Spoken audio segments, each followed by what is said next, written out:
everybody for coming. I'm really excited to hear our presenters. We have like the Brain Trust of Southwestern Pennsylvania here. Amazing speakers. But first I thought it would be great if we would start with the Pledge of Allegiance and then a moment of silence. So please join me. I pledge allegiance to the flag of the United States of America and to the republic for which it stands, one nation, under God, indivisible, with liberty and justice for all.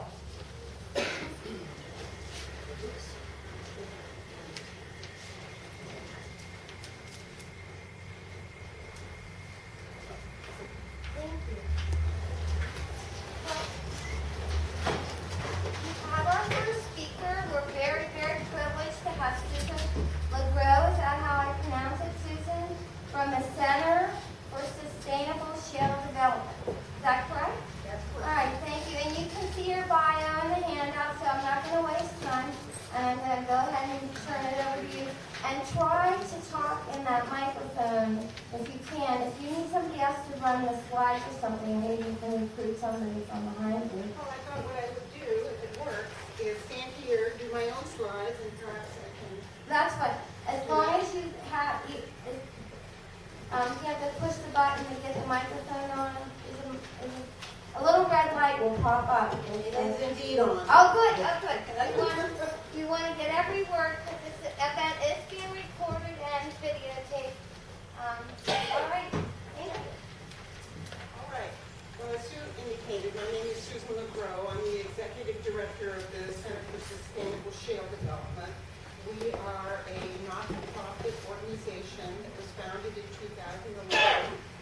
We were founded to be a group of companies involved in the drilling industry, as well as environmental, non-governmental organizations, and some philanthropies, all of whom were interested in trying to find a way to get past the impasse of... All right. Can you all hear me? Only if you look right into it. Oh, okay. I'll stand back this way and we'll better think for you. All of whom were trying to find a way to get past the impasse of I'm right and you're wrong, or it's got to be one way, or it's all bad or it's all good. Thinking that there was some middle path that might allow us to take advantage of the economic resource that shale gas offered, and yet at the same time do it in a way that did not leave issues for future generations to deal with, and that would be sustainable. So I call out my presentation the social license to operate. And what that is intended to say is that this is a group of companies who recognize that if they are going to be in the area working with communities for a long period of time, that they have to be able to develop the level of trust and confidence within those communities in the way that they're going to be doing business. So these are companies that have voluntarily agreed to undergo a third-party process of verification as to whether or not they're meeting some very rigorous performance standards, and to use that to brand themselves, if you will, as companies who are prepared to meet the higher standards of performance in the drilling industry.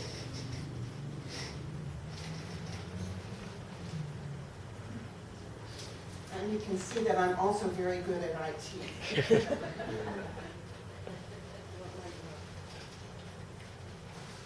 Oh, my friend? Let's try this. Oh, I don't know. Did you try? I did. Try I this? tried all of them. No. Let's try it. No.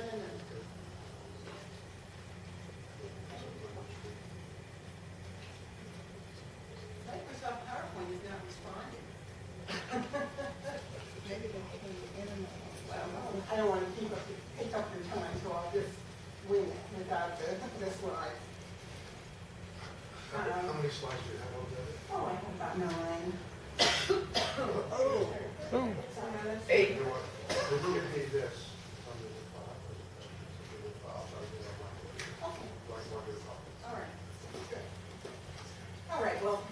I'll just go ahead and talk to you generally about what CSSD is about. As I indicated, it's a group that came together in 2011. It was a group of significant drilling companies in the Appalachian Basin: Shell, Chevron, Consol, and EQT. Also some very significant environmental groups, EDF, the Environmental Defense Fund, which is a national environmental organization, the Clean Air Task Force, also a national organization, the Group Against Smog and Pollution, a couple of Pennsylvania organizations, Penn Future and Pennsylvania Environmental Council, all got together under the auspices of a couple of foundations.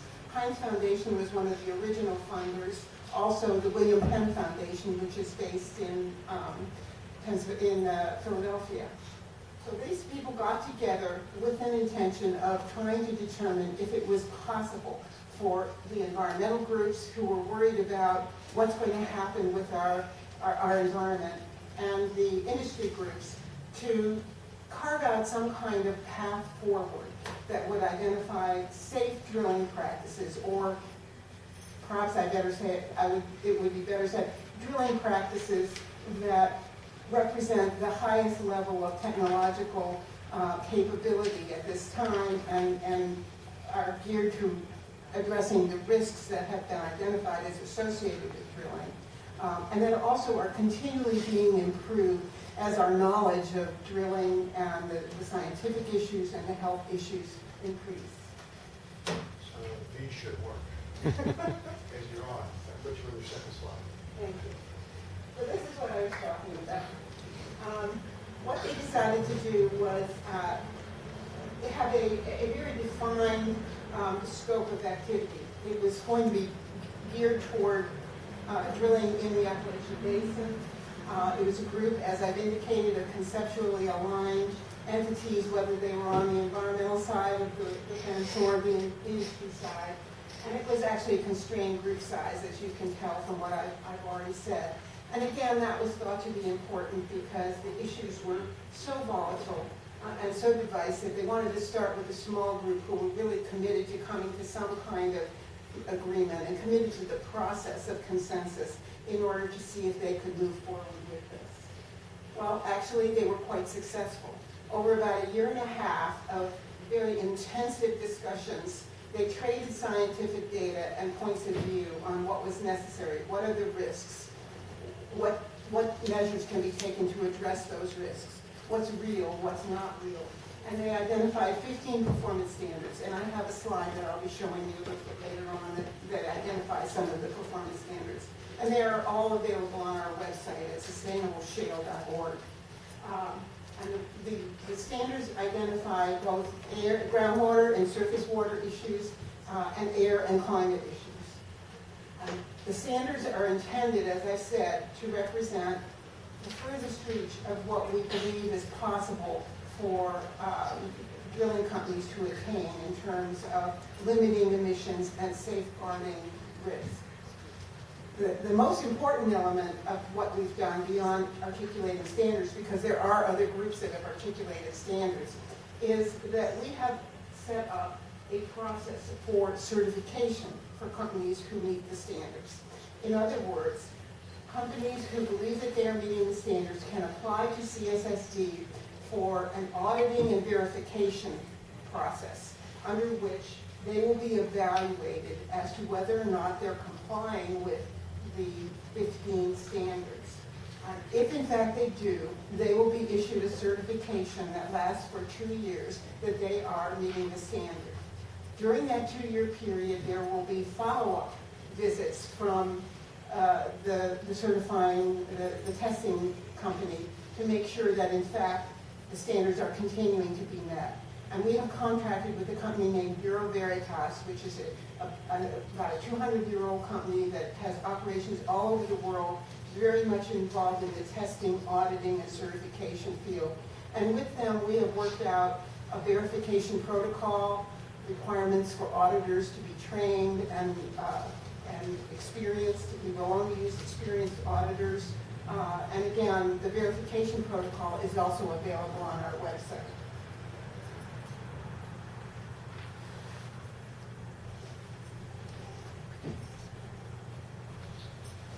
just for your information, these are, I think I've already indicated some of our founding members. Notice the environmentalists are all people who have taken proactive steps to be willing to speak directly to industry about what needs to be done. And it's very interesting that they themselves have taken a great deal of heat from their fellow environmental organizations for being used to greenwash. Obviously, they don't think they're doing that. They think they're being very proactive in terms of identifying what are the problems and what can we do to solve them, rather than just sitting back and saying no, no, no. And similarly, the industry representatives have taken a great deal of heat from their fellow industries for stepping up and saying, we can do better than just what regulation requires. Regulation sets a bottom line, it doesn't set a top line. And we want to set a top line, and we want to be recognized as people who are working to meet that top line, and in fact, are meeting that top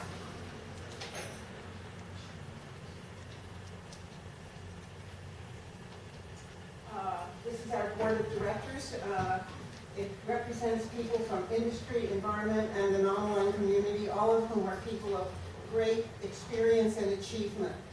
I think that the fact that we have a group of people, we have a balanced board in terms of representatives from the 2 points of view. We also have an equal number of what we call non-aligned board members, people who are members of the community, members of the scientific community, who are very much committed to making sure that the process that we have identified for consensus building on performance standards and then implementation of those standards and a transparent certification process are being carried out.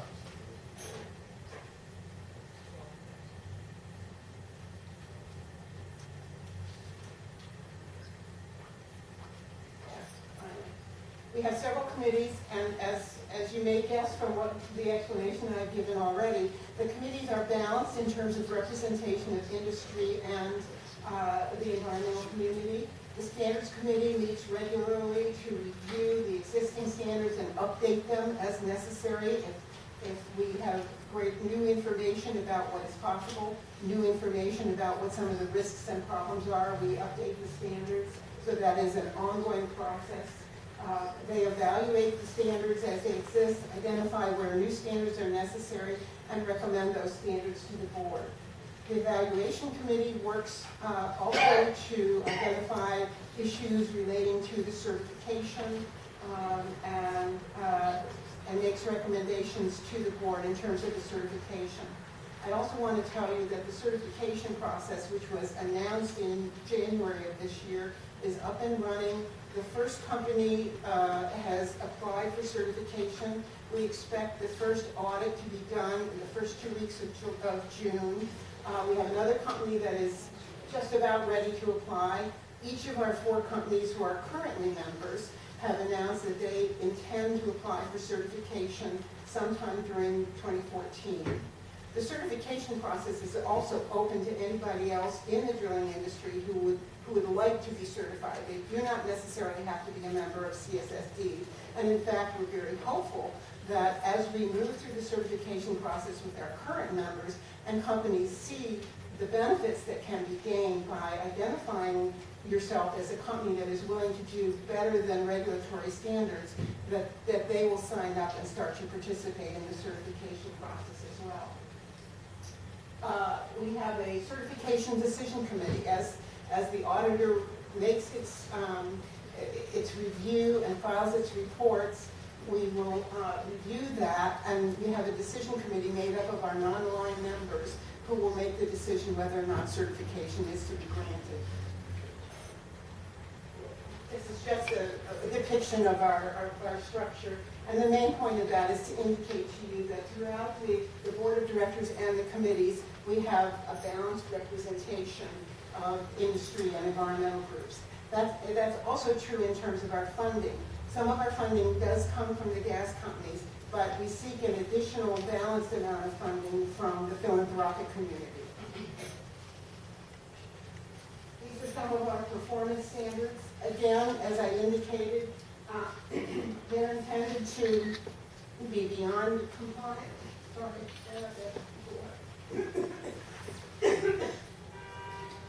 Bear with me 1 second.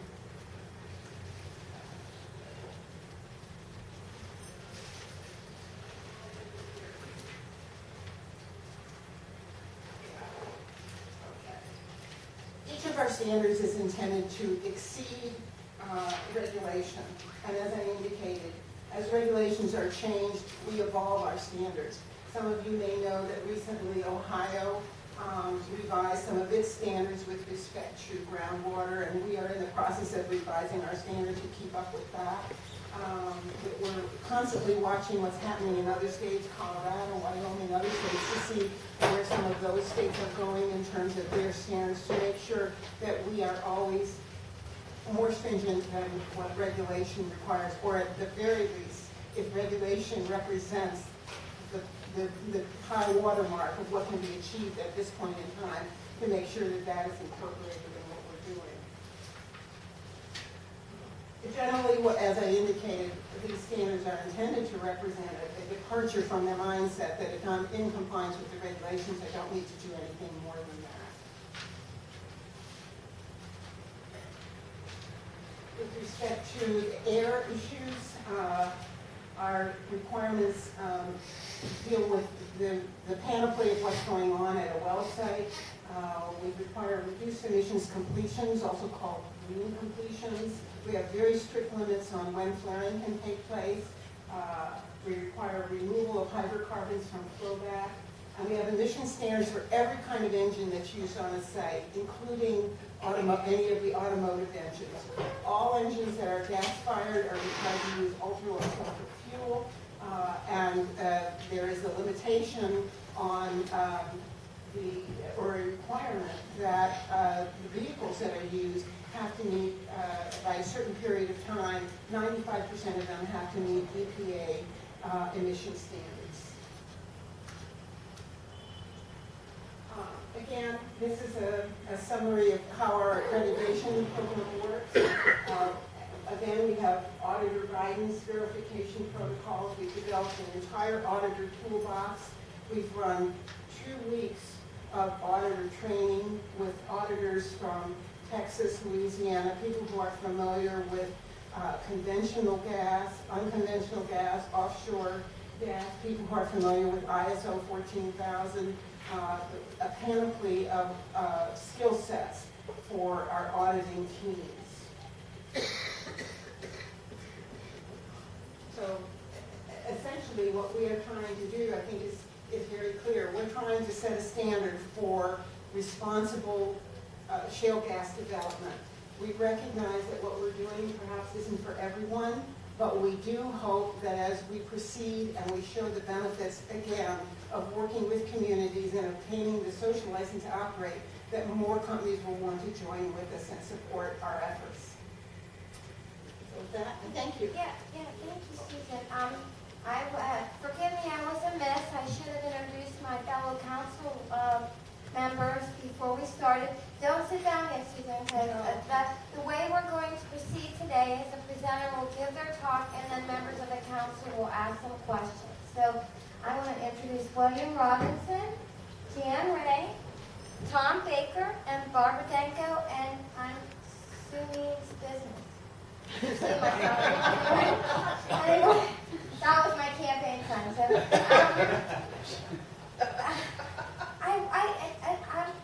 anyone want to ask Susan? Go ahead, Ryan. Go ahead. Let me ask you maybe an embarrassing question, but I'm going to keep asking. How does this benefit black people, and where are the black people who are involved in what you're doing? I haven't seen one name that you've listed of a black person. I haven't heard you talk about how it's going to help black people. Do you realize the economic condition of black people in this region? If this is such a good idea, it should be good for black people. Where are the black people? How does this relate to black people? 85% of my constituents look like me. And I unashamedly speak on their behalf on this issue.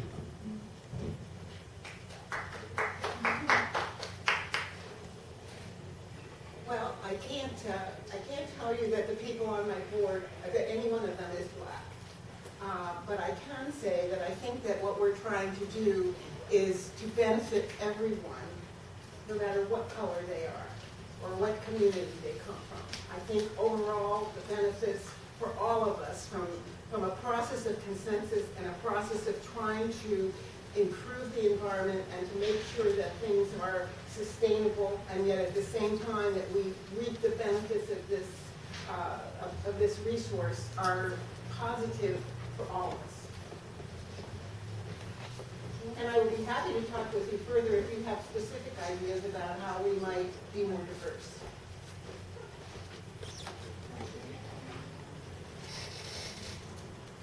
Thank you, Ms. Means. I guess my only comment would be, I was looking at some of the standards, the water standards, and things like practices. You're asking that, anyone who accredit to it's a partner with you. And are those standards say, I just noticed one, that the lining that would be underneath your standard would be a double lining? Correct. So the normal standard is one liner with no detection, or is the standard a double liner with detection already? I guess that's my question. And I'm just looking at that one. Yeah, the standard for impoundments is a double liner, but we also have other standards that work in tandem. For instance, I think one of the standards that we have is that is most unique and not required necessarily by state law is that we require for each well pad, before it goes in, the operator has to identify what's called an area of review. And that is, they have to define a radius around that well pad of identifying particular environmental and community impacts that might result. Habitat, groundwater, previously existing wells, seismicity. What kinds of impacts would we be having on this area of review? And surface streams. If there are particular factors in that area of review, in the area, they have to define it more broadly. In other words, they define the area of review related to what is going to be happening and what is going to be impacted. And in addition, they are required to do pre-installation groundwater monitoring so that they establish a baseline of what is there, what exists already. And then they are required also to do post-drilling groundwater monitoring and continue that monitoring for 2 years after the well is completed. So that, again, this will help us gather data about what was there, what impact have we had, and hopefully help inform our process of reviewing these performance standards, as well as inform the process of the regulators in terms of what do we need to require. Okay, thank you. I think so. Thank you. Hi, Susan. My own question for you is what I've been asking everyone as I've been talking to them is, if you were us, would you vote yes, no, or would you want it amended? If you were us, one of the 15 council members. Everyone wants to know what we think. I just think it's interesting to listen to the question on others. I leave that to you. Okay. I'm not gonna. Okay, thank you for being I can here. answer it for you. Barbara? When, is this not on? Oh, okay, here we go. When the RRFP was sent out, it was in part of the RFP that whoever bid would comply with CSSD standards. And that was touted as a great part of the RFP. Well, the lease that we have, that the county executive has put forward, does not use the word CSSD anywhere in the lease. And since we're talking about Range and Huntley, I was wondering if your organization has had any conversations or reached out to Range and Huntley to see if they want to become part of your organization, or if they've already said no, or if you want to share any of that information. Well, let me tell you that I am fairly new to CSSD. I started 1st of February. So I can tell you, though, based on my understanding of what preceded me, that the organization has reached out and will continue to reach out to Range and to many other operators to encourage them to join. We've had some good conversations with Range. They are not currently members, but I don't know that the door is closed on that. In fact, I'm very hopeful it's not. I have a couple questions. So you don't have to be in Western Pennsylvania to join. You could be in any state to join this sustainable Well, child development center. our focus is on the Appalachian Basin. And part of the reason for that is because there are factors that are unique to the Appalachian Basin in terms of hydrogeology and geology, etc. And I think also from the outset, we recognize that if you tried to do this on a national basis, you'd be in a debate for years and years. So we wanted to try to accomplish something in a short period of time, recognizing how quickly everything in the shale landscape shifts. So our focus is on the Appalachian Basin.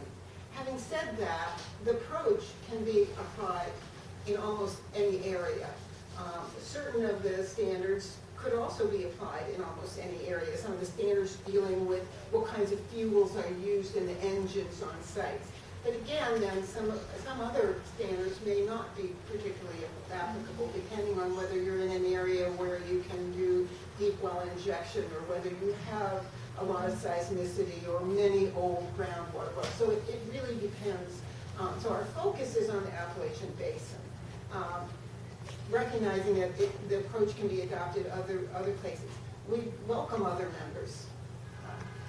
I wanted to confirm too, in your talk you said Shell, Consol Energy, EQT, and Chevron have all, they're your founding organizations and they all intend to join.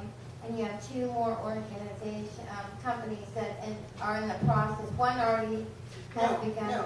We have 4 companies who are the original 4 members. Okay. Each of them has committed to going through the certification process this calendar year. Oh, good. One is already in the certification process, and their audit is going to be taking place the first 2 weeks of June. A second one is very close. And then the others will presumably be following that long afterward. So we are very hopeful that all 4 will have gone through the process before the end of the year, and that we'll have 4 certified companies, but we won't know until that happens, until the certification has gone forward. Thank you, Susan. Does anybody else have any questions for Susan? One other concern, if I might, and I'm going to ask this of anyone that comes here to speak, if the chair allows me to. Do you know any people that look like me, that have expertise in this area, that I can call and ask them about what you're saying, or anyone else here tonight's going to say? And it may be someone, I don't know, at Talladega University, Florida A&M. They may be at any place, Howard University. Is there anybody in this United States of America that looks like me that I can call upon for some expert information on what you have presented and others are going to present it?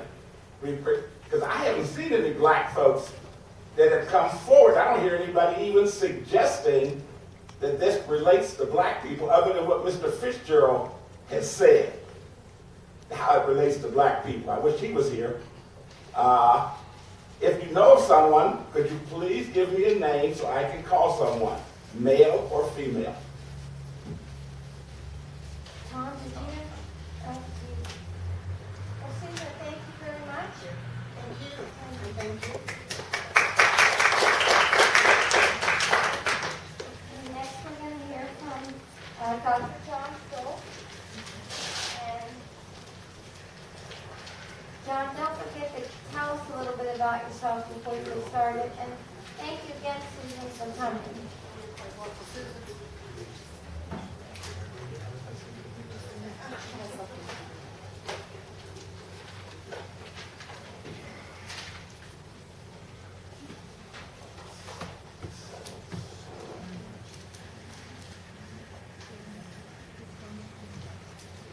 thank you, Councilwoman Means, and the rest of County Council that are here this evening. I appreciate this opportunity to address you as well as the members of the audience.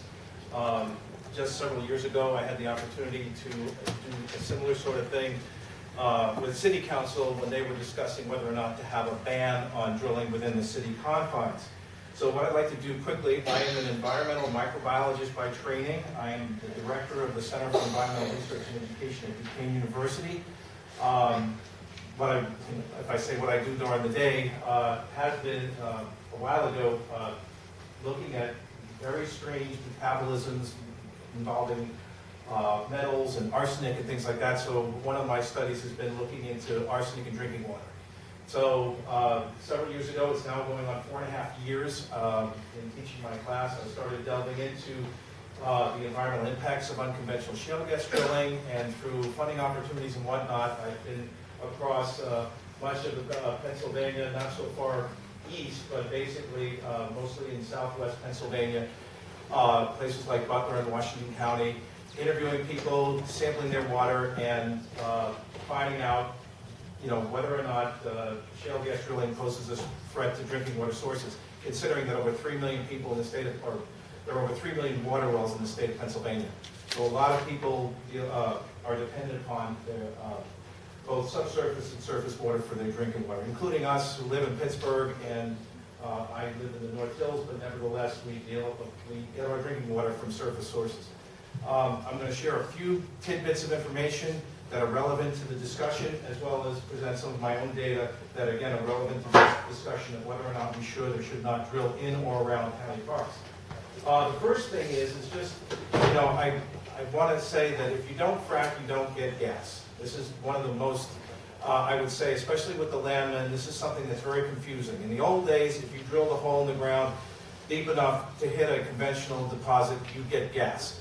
And if your neighbor was unfortunate enough not to drill before you did, you could get their gas, and that was fine. Here's a situation where if you don't frack, you don't get the gas. The other important thing to realize is that when you do frack, you've stimulated all that stuff, and it comes back really quickly. So, one of the things that concerns me is when we hear that these royalties are going to come back over 20, 30, or more years. The reality is that 75% of what a well is going to produce, it's going to produce in its first year. So yes, those royalty checks are whopping initially, but they dissipate to almost nothing by the third or fifth year. Okay, so this is the science. These are decline curves. As you'll notice, they're in months, they're not in years. So if you don't frack, you don't get the gas. Once you frack, it comes back very quickly. Now, if you're investing, that's great because you get your investment back very quickly. But the point is, these things are not sustainable. What it also realizes or facilitates is the fact that if you want to produce a certain amount of gas as a company, you have to drill, which has been on the side here. This is permit data that we've collected from the DEP. But the point is what that shows you is that, yes, we've had drilling in this state for years, okay, but it's been mostly conventional. It was only in 2004 that things began to shift. Okay, to the point where by 2010, 2011, that more wells were unconventional than conventional. And of course, that comes with a lot of different things. And again, while this is a map of Washington County, it happens very quickly. This development is very fast. So, before 2005, there were 0 wells in Washington County. By 2010, there were over 100. By 2014, there were over 200. Okay, so you can see how these things move very quickly. Now, what does that mean? Well, the number of permits that have been done between 2005 and 2013 are over 15,000, and there have been over 7,075, almost 7,500 unconventional wells, and I'll reiterate that, unconventional wells drilled. Each typical well pad needs 4 to 6 acres, and that's because they have all these trucks that they need to put in the space. The typical amount of drill cuttings is 1,000 tons. And half of that is actually that of the deposit itself. And that's the beauty of the horizontal drilling, because you can drill down and then go sideways. The importance there, if you have things like chloride, bromide, or other chemicals, arsenic, and also a big thing is the norms of the naturally occurring radioactive materials, you're getting that mostly from your formation, and that's what you need to deal with as far as the waste. The typical amount of water per stimulation is 3 to 5 million gallons. Okay? The typical amount of propane or sand is 3 million pounds. So all this stuff is going down the hole. The typical amount of water in an impoundment in the 10 acres is about 15 million gallons, and the amount of chemicals in the frac fluid, if you back calculate the 5 million gallons and 0.5%, it's about 500,000 gallons. Why is it 0.5? I did the math myself. 0.5 times 1 million. So if you got 5 million, you've got 5 times as much as that. The average Marcellus well will produce 42 million cubic feet per day. Average total recovery is over 4 billion cubic feet of natural gas. That's a significant amount of natural gas. But on the other side, it's the wells that keep on giving. The gas is gone in a few years. The water is not, and continues to come up the hole. And the longer those fluids stay in the hole, the saltier they get. So that's one of the things that I've been dealing with. Number one, the produced water that comes out of the hole is hazard placketed, for those of you who know what hazard plackets are, that it's toxic and it's flammable. But the way that the regulations are concerned, once it gets into the truck, it's now called residual waste. Okay? Now, one of the things that I've personally been able to do is monitor or measure the air quality around some of these condensate tanks. These condensate tanks, you find them in every well pad. Okay, they don't go away. And it turns out, as the fluids come back up the hole, they bring up the organics along with the salts from the fluids that you put down the hole. And so this is just some of the examples, some of the things that I've been able to detect that come off these condensate tanks. The point is, when the condensate tanks fill up, there's a pressure valve on top of them. And so as the pressure builds up, they degas. Okay? And what's in that gas? Things like dichlorofluoromethane, chloromethane, N-butane, N-hexane, N-heptane, toluene, and xylenes. In addition, perhaps sometimes in some of the tests I've done, benzene, chloroform, cyclohexene, methylethyl ketone, et cetera, et cetera, et cetera. So the point is that these condensate tanks are a continuous source of volatile organics. Okay, this is an example, although if we were able to dim the light, you'd see it a little better. Just point to that first. This is a series of what we call flowback and produced water that I've been able to obtain. And essentially, each one of these containers has a sample based on 5,000 barrels. So the first 5,000 barrels looks a lot like the stuff that they put down the hole. But by 10,000, 20,000, 30,000, 40,000, etc. In this particular case, I've got 24 samples, so that's 24 times 5,000 barrels. Anyway, you can see now that it's very different from what you put down the hole to what's coming up the hole. And this is almost crude oil here. Now, I can't tell you where the well is, okay, or the company, because honestly, I don't know. It's part of the confidentiality of the stuff. Nevertheless, I would say by the nature of the produced water, it's southwestern Pennsylvania, because we have mixed gas and organics, liquids. Okay, so this is some of the data that we got from my lab showing that things like sodium and strontium and chloride, very little concentration to begin with, but after just 5,000, 10,000 barrels, we're already up for strontium 200 milligrams per liter. Further down, the longer that stuff stays down the hole, the more it sucks up the stuff from the rock, and when it comes back up, it becomes saltier and saltier. So chloride, that's 80 grams per liter of chloride. Okay? Strontium, we're at 400 milligrams. Boron, lithium, at 30 milligrams per liter. Make batteries, maybe. But the point is that these are the fluids that come back up and will come back up over time and be stored in those tanks. So those tanks have the water, the produced water, as well as the volatiles, and those will be gas.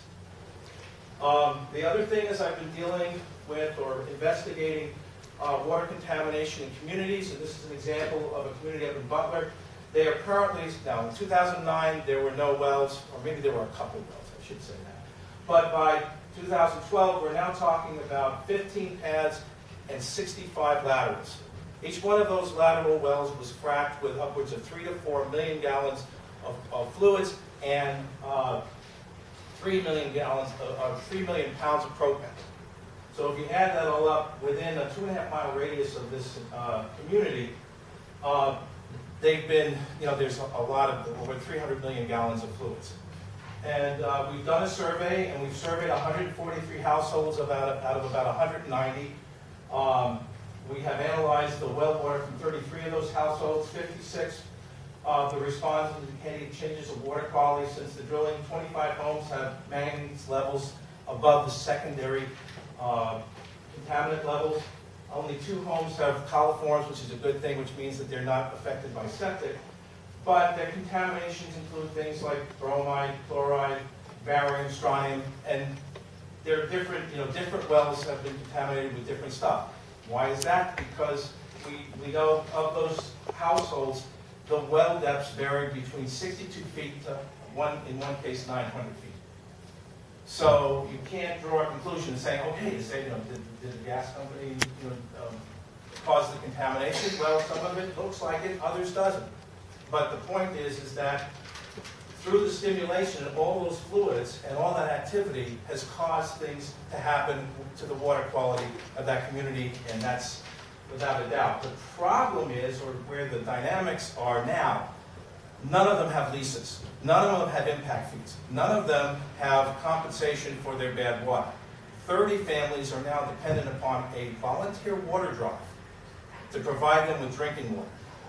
Okay, so the thing is that they, the drilling is going on elsewhere, but the community impacts are there in that community. So we're moving down, and we just got started here. People talk about Cross Creek County Park. These are some of the examples of an area we've been working in Ray.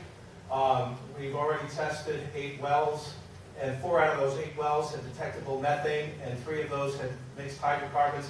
The worst affected had over 3 milligrams per liter of methane, but also had mixed hydrocarbons, which indicates to us that this is, from a gas well, whether it's Marcellus or whether it's a shallower. We don't know at this point, but we need to study more. But the point is that the well water, according to the community, their well water has changed. Okay, and we're going to, and I'll point this out. These are all the well pads that have gone in over the last few years around, and this is the community right here. So if we focus our attention now on Deer Lakes and what are possible concerns about drilling in Deer Lakes, and what the council should be concerned about is that, number one, so this is an example of Pittsburgh Mills. So if you're looking for an example of what's going to come up out of the hole, what kind of gas, what kind of product, then find out about what's going on at Pittsburgh Mills. That particular one, again, this is the Galleria right here. It's 1,200 feet to the nearest shopping. I wasn't able to find out what the store is. Macy's? Okay, so it's 1,200 feet from Macy's. There's 5 wells here and 1 well here. What's puzzling me is there's only 6 condensate tanks. Typically, you need 2 condensate tanks per well. That seems to be the average to handle all the fluids that are coming back up. But you can count the number of separators. There's 1 separator per well. There's 6 of them right there. Oh, by the way, this is, not to be flippant, but a colleague of mine said, well, this is dinner by candlelight. This is while they were flaring, and that's the Eaton Park. Yeah, I've seen that. Okay, now, getting to Deer Lakes, the last thing I want to talk about, and hopefully I didn't go too fast, too slow, whatever, we're going on time. When I heard about drilling in the parks and understanding the kind of impacts that I've seen in well water, a lot of times it's not brines from the drilling. A lot of times it's not stuff that you might associate. I like to say I haven't found a smoking gun, right? I haven't detected personally, say, drilling components or frac fluids, what they put in, like the chemicals or whatever, in any of the samples I've sampled. Because usually I'm there several months after the fact. Okay, I'm not there when they're drilling and fracking. But what I am finding is evidence of legacy issues, that they've kind of shooken up things such that we have mines, we have abandoned oil and gas wells. There's 3 of those within the woodlands themselves. Oops, I said the word. Anyway, the community in Butler. So the first thing I did when I heard about this and then was communicating with Councilwoman Means, I went, and this is from our own DEP. These are maps of undermining in the 2 townships where Deer Lakes Park resides. And so the point is, anywhere where it's gray is where there are mines. Now, the resolution, I don't know how good that is, but my point is that if you drill anywhere in these areas, you are going to have to deal with abandoned mines. You're going to have to deal with mine drainage. You're going to have to deal with those fluids and the potential for contamination, not from the fracking fluids, but rather from pre-existing contamination and pre-existing legacy issues. So, again, there's other things that we've been working on. I'm hoping, are they going to use open impoundments to recycle? Yeah. Okay, good. Because I've been working on the microbiology of the recycling pits, and one of the things we found that they're marine and high salt strains. They're very different than what you find in our streams. But anyway, so again, I hope to provide some information to council, some things to think about, and I'll take questions. Mr. Robinson? Thank you. Thank you, Madam Chair, for being bold and courageous to arrange this meeting, hearing however people want to characterize it. And I thank my colleagues who are willing to come and hear. I have been educated over the last few months on this subject as a member of council. But as I stated before, I'm concerned primarily how this affects black people. Since I haven't heard from any black people on this, I have to ask you the question, sir, are there any black people at Duquesne University like yourself that have the same expertise, if you're aware of that? And I would say, no, they're not. We have students that are now aware because they've taken my classes, okay? And then I would also like to address your question, that it is people with modest means that are often suffering some of the worst consequences of, people are getting rich, so to speak, but, whether it's someone who lives in an apartment or a rental place that has, well water, but don't own their mineral rights, may not even own their surface rights, or could own their surface rights, but because they don't own their mineral rights, they've lost that ability.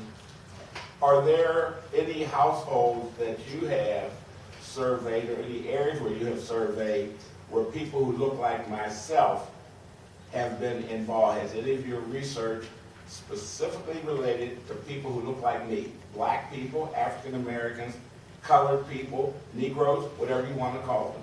Yes, and at least in one case, that individual now has drinking water provided by a volunteer effort, and that's in Ray. Okay, so yes, a family of African Americans that 2 homes have problems, and one of them has been helped through volunteer work. One last question, if I might, and I thank you, Madam Chair, for your indulgence. I think it's important that we not miss the opportunity to specifically indicate the people who are probably most adversely affected. I have not heard from one African American leader, not one colored leader, not one Negro leader, who has said this is a good idea or a bad idea. I haven't heard from anybody directly. But I know, being an African American, people are concerned. If they're not concerned today, they will be concerned tomorrow. For some, this is not a black issue. For me, it's an issue that obviously impacts everybody. That means it impacts black people. So I will continue to try and find somewhere in the United States of America a black person like me. And if you know of someone, sir, I appreciate you telling me so I can at least talk to them, an expert, to get their perspective, hopefully before I have to vote. Thank you very much. Thank you, Ms. Means. I guess my question would be, you mentioned about all the pre-existing mines underneath a lot of the property, and you're saying there's a lot of pre-existing mines around Deer Lakes. Right. And he said, you guys seem to be as concerned about the water that they're going to use to frack, because now they're developing ways to, take that away, recycle. You're not happy about that, it doesn't sound like. Right. But you're more concerned about what would happen with these pre-existing mines, and what is the water in those mines? It's so contaminated, and then the drilling lets that water somehow escape somehow, or could you explain that to me? a little Right, so better? the whole idea is that when they do the drilling and the fracking, they're generating a lot of pressures, a lot of changes. It could even, I would say, be aggravated by the seismic, which I understand they're not going to do any seismic, but honestly, if they're not doing seismic, then how do they know where the gas is, or how deep the formation is? And if there are pre-existing, if they did seismic, they'd see if there were mines. Okay, that's kind of an interesting question. Why do you think they wouldn't do seismic then? Because I think, Barbara, you've asked them a few times, why wouldn't they do it if there's that? Well, I thought they weren't going to go on the park property. That's the, Okay, Yeah. okay. So, but again, the idea is that there's a lot of things, they like to say there's nothing, that because it's like Vegas, what goes on at 5,000 feet doesn't affect the surface. Well, we're finding that's not to be completely accurate. So, if you have pre-existing things between there, and depending on how close they are to where they're actually fracking, because some of these fractures go out to 1,000 feet in any particular direction, that they can cause movement of other fluids and gases above. Barbara? Let her finish, she has another question. So what, because when we had Range here, they did give us, and I'm not, Range is a great company, I'm not saying anything against Range. They gave us a little bit of sand and said, this is the sand, and there aren't any really dangerous chemicals here that we're dealing with, and, I have to take them at their word. But what's in the mines with your expertise that we should be concerned about, that if there is something going on underneath ground could come up? Right, well, Like what- basically what happens is that you're going to get high concentrations of iron, high concentrations of manganese, sulfate. So, but interestingly enough, those are what we call secondary standard water quality issues. So taste and smell, but basically what it comes down to is that the water is no longer potable because you've got to get rid of that stuff. You're not going to be taking a shower with red water. Okay, Okay? thank you very much.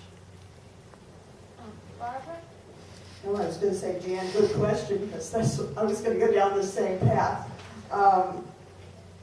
And I've been out to Deer Lakes, and I know the various people that we've spoken to have said that whole area is undermined, and coal mine and not that far down. Right. So that is an issue. I don't have a question so much as a comment, sort of feeding off what Mr. Robinson was talking about.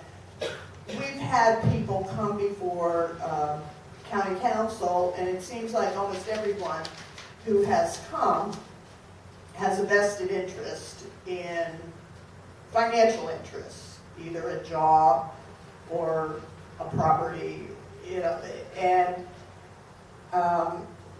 the people, the Gulicks, the farmers don't live there. They rent their farm out, so they won't receive the impacts. They live in Westmoreland County. Another person came and talked about how this is their third generation family farm.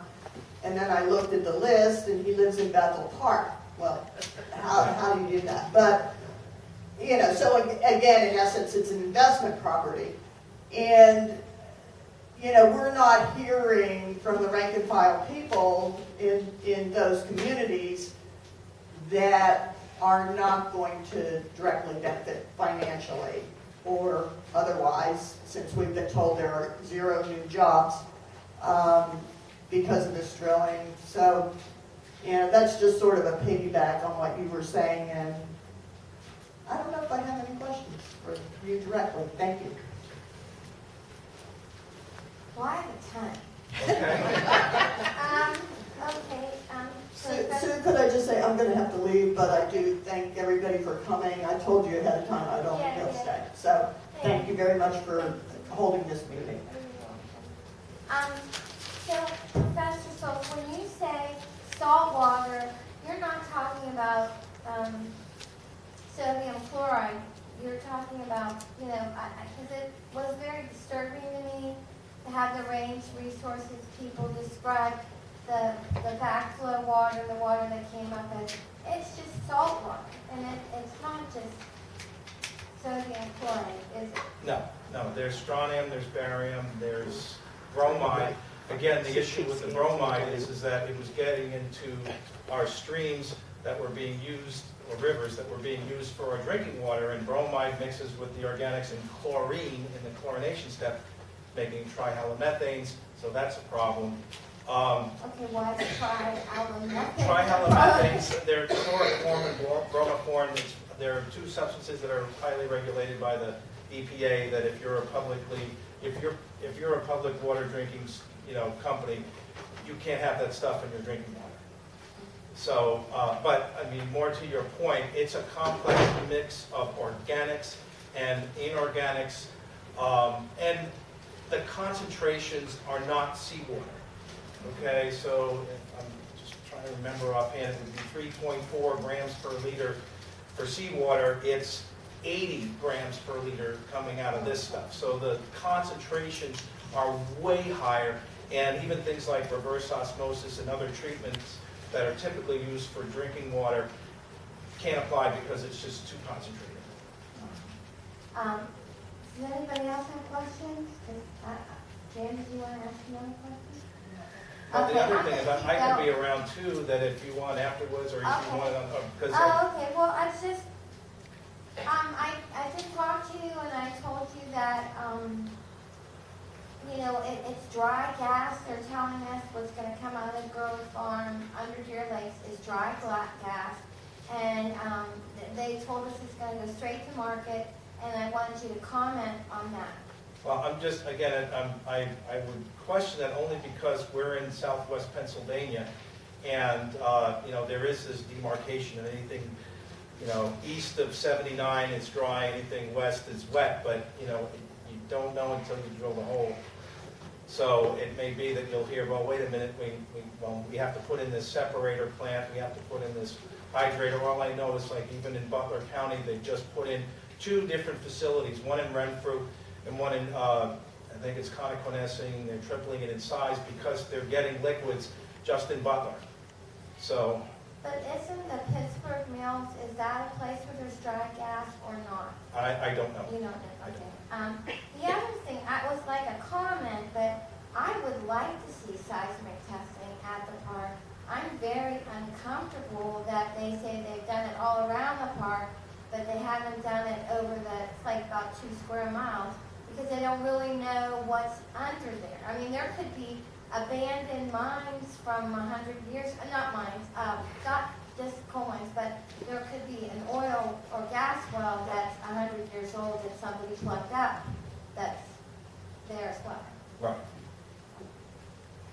And could you comment on, I know in a lot of these, do you think they're not going to flare? That's one of the things that, you think that's Well, possible? usually, I mean, my that they understanding of cannot why they flare? flare is to control the pressure initially, because these things, they pump fluids down at 10 to 12,000 psi, and it comes back up, and so, they burn it off initially just to get control of the pressures, and then once they can, do that, then they stop flaring. But, to my knowledge, most of the wells around here have been flared. And they flared the one in Pittsburgh Mills, so if you want to use that as an example, they flared those. And could you just talk for a minute about what gases come off a condensation tank? I know you touched on it a little bit, but could you? Right, well, the idea is that these mixed hydrocarbons that are part of the shale formation, again, the exact composition coming up the hole will differ from place to place, but it's clear that these, the condensate tanks, the way they're designed, will have volatile organics that, things like, as I said, the hexanes and xylenes and things like that. But, I'm not a chemist. So Okay. I think from our earlier conversation, you said the things that are coming out are the things that were in hairspray that are, you know, Oh, well, aerosol cans yeah, one of that are the no things longer- that we saw coming up with chlorofluorocarbons. And that, to me, is I'm perplexed about that because those are illegal and they're supposed to be man-made, but we've detected them, at least in those series of condensate tanks that we monitor. And those condensate tanks are outgassing. Yeah, So those hydrocarbons are escaping from the condensate. right, So when they come and they empty it, they're not hauling that away, that's already left. right, that's already left the It's building. already left, okay. All right, thank you so much. Thank you.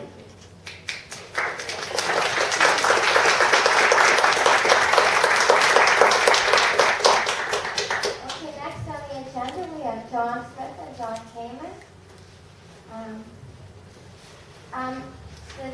The people want to stand up, whether do you have a PowerPoint to get plugged in or stuff like that? Are you staying or you leaving? I'm here. That's why I use the computer. Oh, sure, sorry. Does anybody want to stand up? Or-